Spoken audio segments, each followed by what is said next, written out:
dengan dasar pengalaman. Di kelompok kami anggotanya ada Napa, ada Alen, ada Nela, ada Nisa, ada Aisyah Mailus, dan saya sendiri Alwi.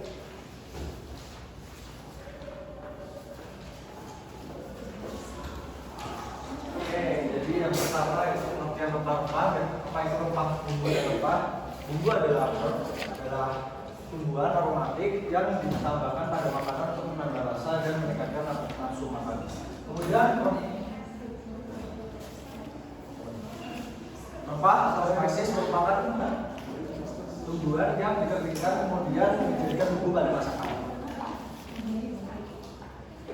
Di sini kami mengambil contoh yaitu jahe. Jahe adalah tumbuhan rempah yang dimanfaatkan rimpangnya Jahe banyak ditemukan di dalam banyak minuman karena rasanya yang khas. Jahe dibagi menjadi 3, yaitu jahe hibrid yang merupakan jahe yang berwujud kecil, jahe gajah yang berwujud besar, dan juga jahe merah yang berwarna merah. Perbedaan antar jenis itu dapat dilihat. Jika kecil dan hibrid berarti itu jahe hibrid, jika besar jahe gajah, dan jika berwarna merah adalah jahe merah. Jahe sendiri memiliki nama latin yaitu Curcuma longa. Kemudian yang kedua ada kunyit.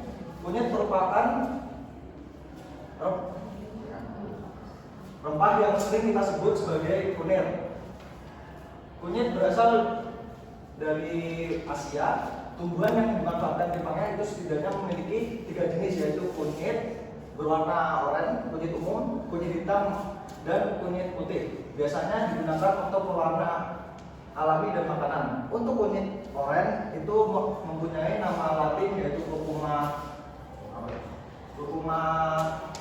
domestica. Yang kedua kunyit hitam merupakan Curcuma caesia, dan kunyit putih Curcuma zedoaria. Dan kunyit putih ini berasal dari Asia Selatan. Yang selanjutnya ada pala. Pala merupakan rempah yang berasal dari pohon pala, berwarna coklat tua dan memiliki aroma khas. Jadi di Indonesia paling tidak ada 5 jenis pala, yaitu yang pertama ada Myristica fragrans atau memiliki banyak manfaat dan nilai ekonomi yang tinggi. Kemudian ada Myristica argentawer. Pala jenis ini yang terdapat di Irian Jaya. Kemudian ada Myristica speciosa. Pala ini tidak memiliki ekonomi. Yang keempat ada Myristica stupidona, yaitu pala yang memiliki produksi rendah sehingga nilai ekonominya juga rendah. Kemudian ada Myristica malabarica atau pala yang terdapat pada Pulau Halmahera dan juga memiliki nilai ekonomi. Kemudian ada kemiri. Tanaman kemiri ini tanaman yang tersebar hampir di seluruh wilayah Indonesia. Biasa digunakan sebagai bumbu masakan dan minyaknya memiliki kualitas dan nilai ekonomi yang tinggi. Kemudian ada cengkeh. Cengkeh berasal dari kuncup bunga kering dan dari pohon cengkeh. Ada beberapa jenis cengkeh di Indonesia, yaitu cengkeh zimbar, yaitu cengkeh yang paling banyak dibudidayakan di Indonesia. Kemudian ada cengkeh sikotok, yaitu cengkeh yang memiliki bunga warna kuning dan pucuk daun berwarna merah muda. Kemudian ada cengkeh si putih, yaitu cengkeh yang memiliki yang jarang dibudidayakan di Indonesia karena memiliki produksi cengkeh yang sedang. Cengkeh memiliki nama latin yaitu Syzygium aromaticum. Kemudian ada saffron. Saffron sendiri memiliki nama latin yaitu Crocus sativus, yaitu rempah yang diambil dari putik bunga saffron. Dengan harga saffron yang mahal, saffron ini sering disebut sebagai emas merah.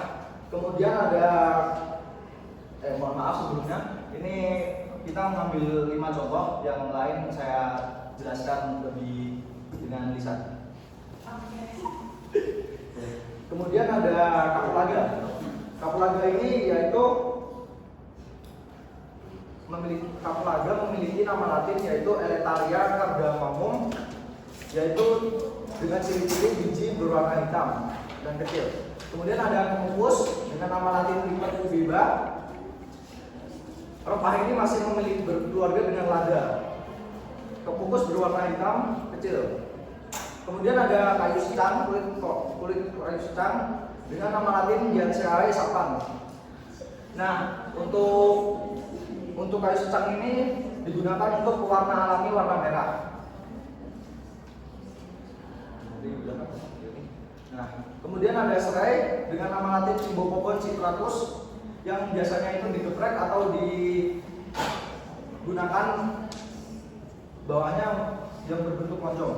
Kemudian ada kencur dengan nama latin Camphophilea galanga yang berguna untuk nafsu makan dan digunakan timbangnya. Kemudian ada ketumbar dengan nama latin Coriandrum sativum yang diambil dari pohon coriandrum berwarna dengan ciri khas buah kecil dengan warna kuning untuk meningkatkan nafsu makan. Kemudian ada luwak dengan nama latin Pandium edule yang terdapat cangkang berwarna hitam dan keras pahit.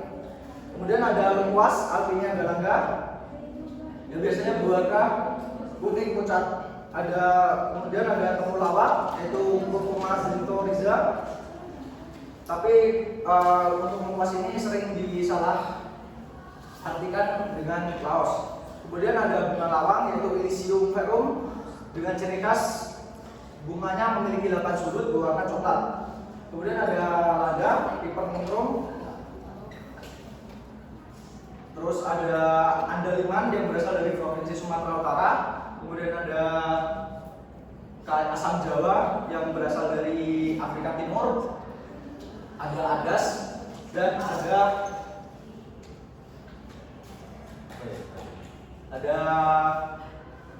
kayu manis.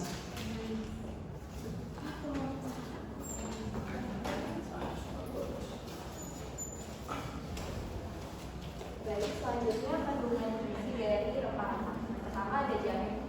Pimpang jahe memiliki banyak zat gizi yang bermanfaat bagi tubuh, baik zat gizi makro atau mikro, seperti energi, karbohidrat, serat, protein, sodium, zat besi, potasium, dan vitamin C.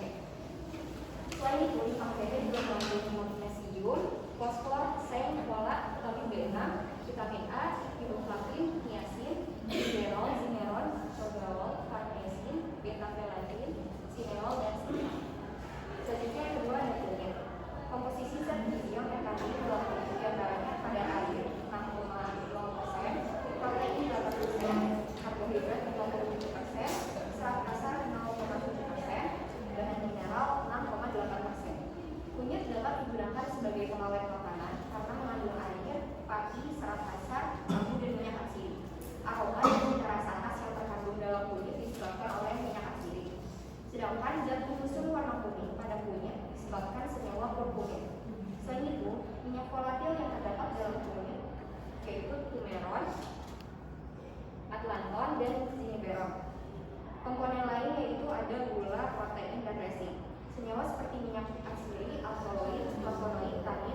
bunganya sebesar 72 hingga 90%.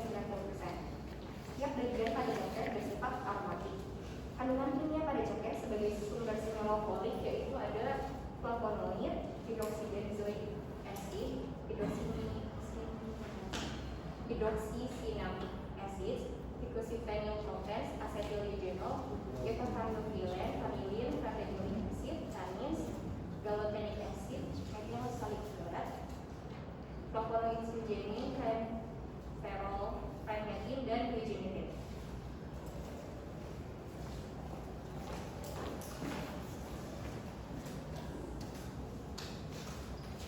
Selanjutnya ada teknik penyimpanan. Yang pertama itu ada jahe atau penyimpan officinale. Jahe disimpan di dalam gudang yang bersih, terhindar dari kelembaban dan suhunya tidak lebih dari 30 derajat Celcius.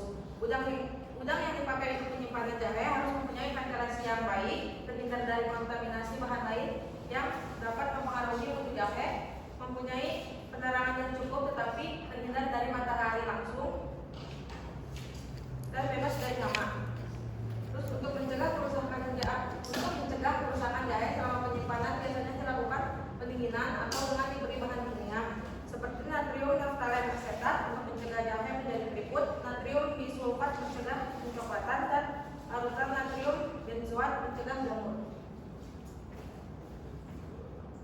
Yang kedua ada kunyit atau kurkuma longa. Kunyit yang sudah melalui proses kemudian dikemas dalam wadah atau kantong untuk menghindari penyerapan uap air kembali.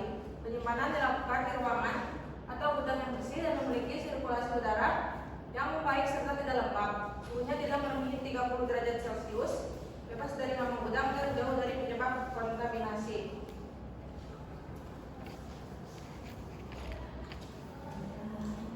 Yang ketiga ada pala atau Myristica crans.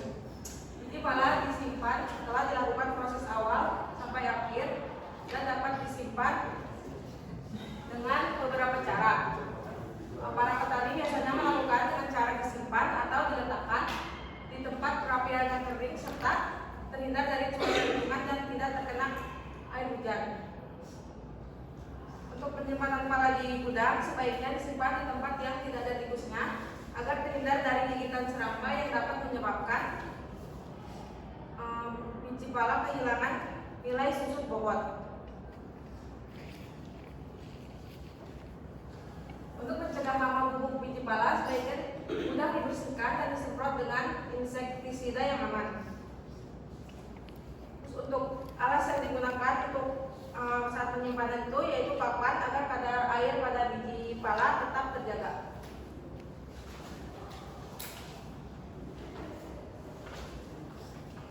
Yang keempat ada kemiri atau Aleurites mollucanus. Biji kemiri sebelum dilakukan penyimpanan itu ada proses pengepasan. Sebelumnya biji kemiri dibiarkan mendingin terlebih dahulu sebelum dikemas untuk mengeluarkan energi panas yang terkandung dalam biji kemiri. Karena energi panas dalam produk dapat mempercepat proses kerusakan.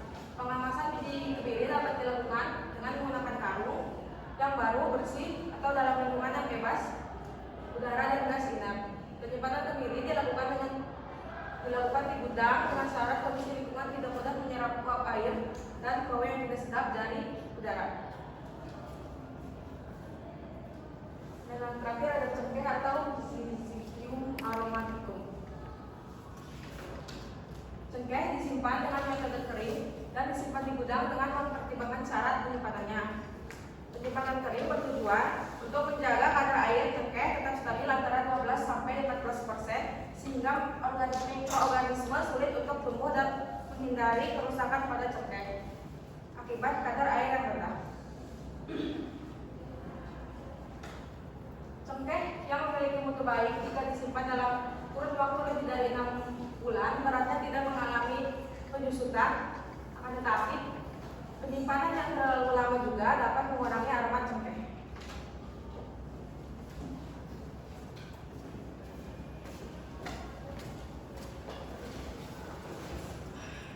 Selanjutnya ada karakteristik satu lain. Pertama ada jahe. Dari sebelum-sebelumnya udah dijelasin, jahe itu tanaman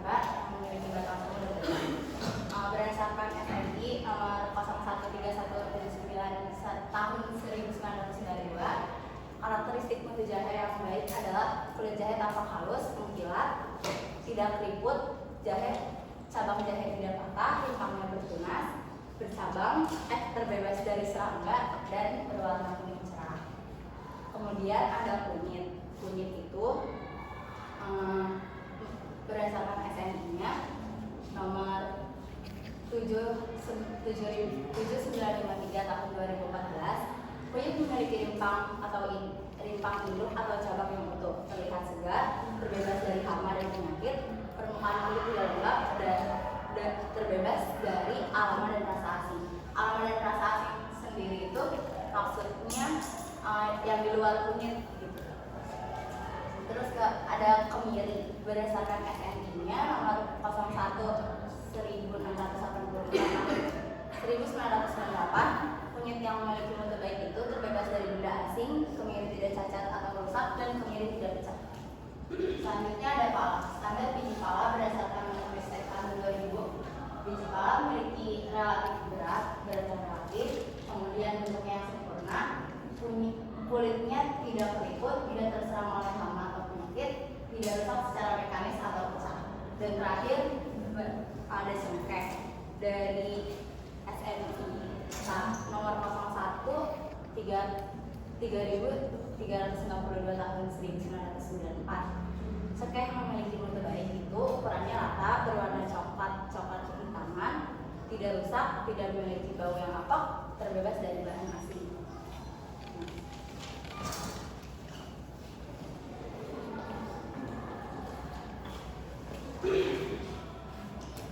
Di sini ada evaluasi mutu dari jahe. Yang pertama, ciri dari jahe itu ciri dari jahe yang paling bagus itu berwarna kecoklatan dan memiliki aroma yang tidak enak.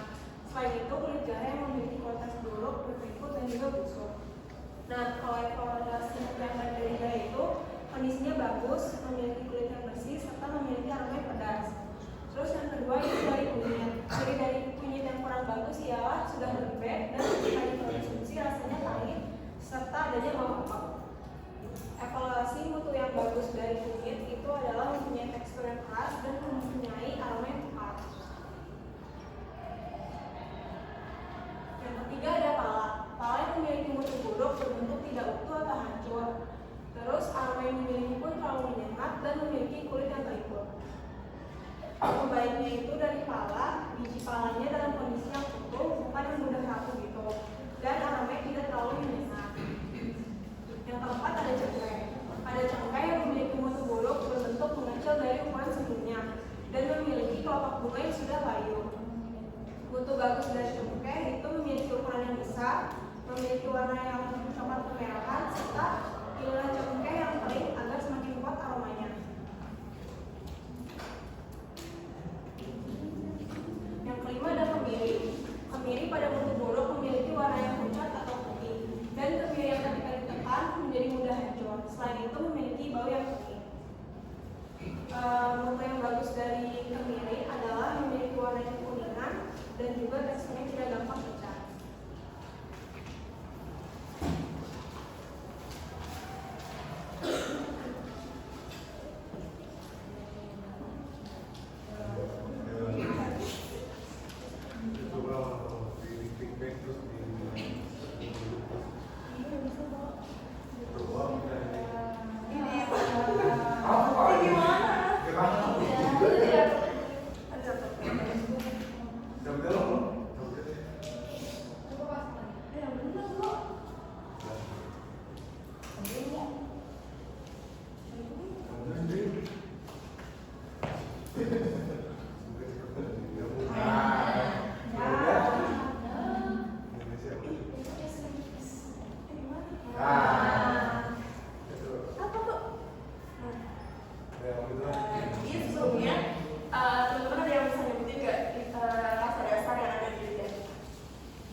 jadi penemu MSG itu kalau misalnya bisa lihat di foto itu namanya Profesor Kikunae Ikeda. Dia dari Jepang. Nah, dia nemuin rasa gurih atau umami ini pada tahun 1908.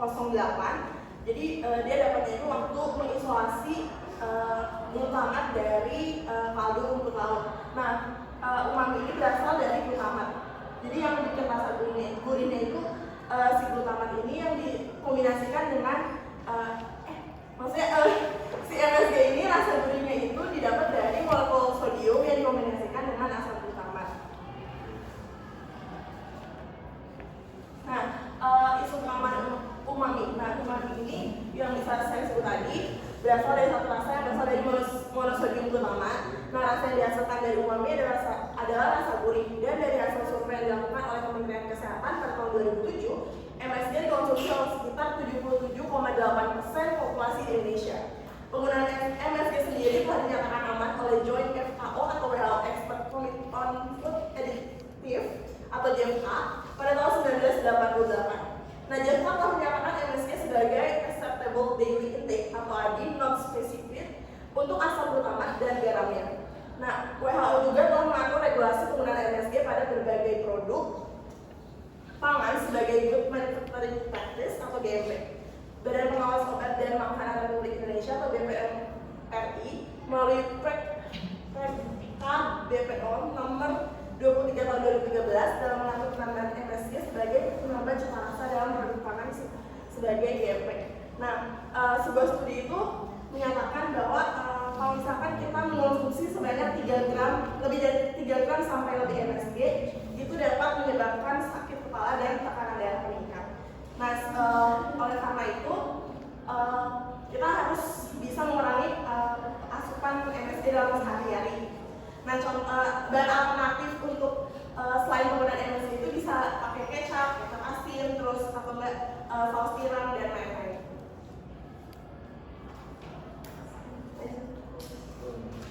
Mohon maaf sebelumnya saya ketinggalan 3 sepah.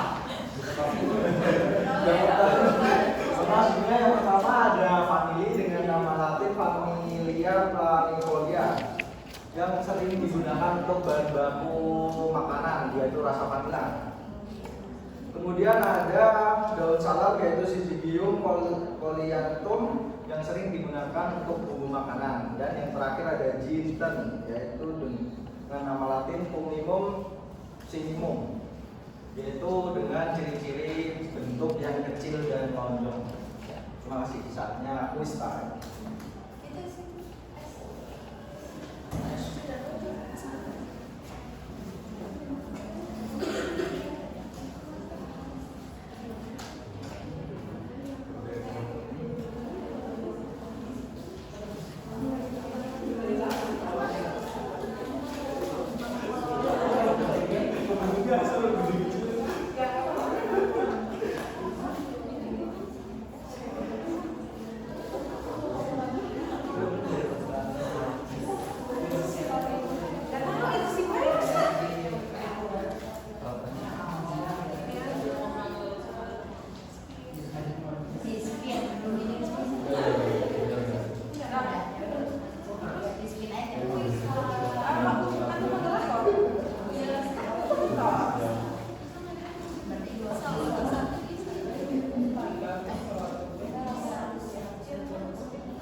dua. Oh, belum ya?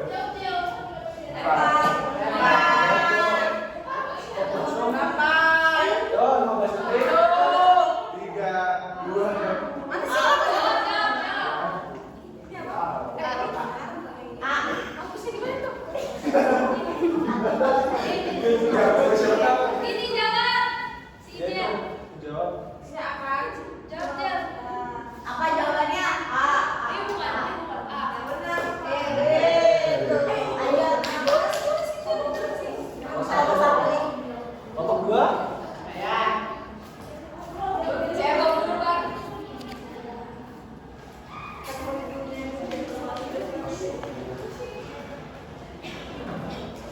Apa ya? Nomor 5.